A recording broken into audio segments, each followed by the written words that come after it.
Hello again, YouTubers and fellow knife enthusiasts, or knife lovers as I like to call them.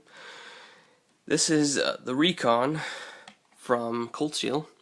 This is one of the newer Recon, the Recon 1. This one does sport the triad lock, because I saw that they also had the older model that was from the earlier 2000s that didn't have the triad lock, which had like a type locking mechanism up here. It was like a pivot lock type thing. So this one does have the triad lock, so it is a lot stronger than the older model. Played around with them. It was really easy to flip open, flip close, and all that with just the mechanism. But this one feels more secure. I did a little modification there. Just as important abuse as needed. That was just on my own accord. Doesn't come like that. I did that for fun because it is a tough knife. This does everything. It's a really tough knife, like I said. I batoned with it. As you can see up here, the paint is wearing off, but I like to wear it like that honorably. Don't want to get it repainted or anything. Shows more stripes, if you want to call it that. I did have to bend the clip a little bit, just put a little penny or a couple of coins right there, and it would loosen it right up, because this will ride in the pocket. It's really easy. It's really hard to pull out and put back into the pocket at first, but with that little modification, it was quick and painless. It was fixed.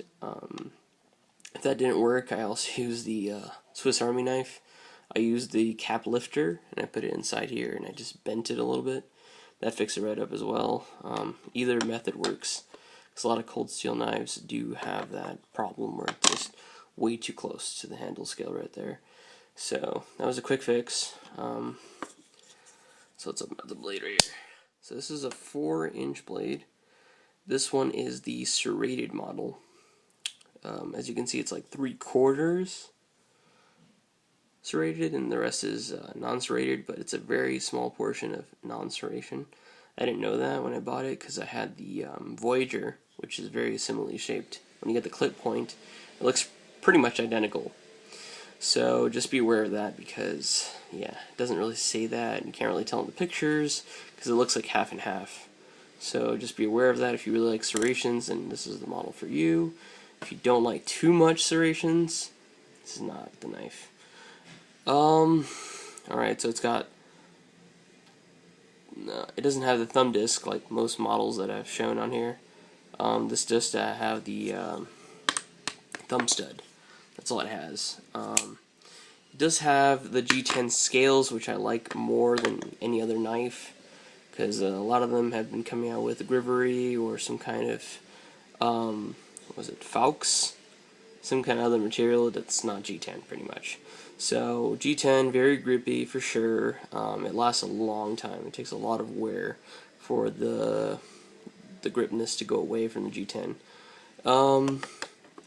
It does have a lot of jimping up here, so this literally melts into the hand. It becomes infused to your hand when you first try to carry it once in a while. It's very utilitarian. You can do a lot of finer work with these kinds of knives because you do grip on very well. What else can be said about this knife? Just a very nice all-around knife. It does have a lot of finger grooves, so your fingers will go in there. There's a lot of room to grab onto this knife. A lot of different positions for sure. It's just right for these knives. I also do have the spear point knife, which I bought because I wanted something without the serrations, but not the exact same blade. So as you can see, it doesn't come out too much from the handles.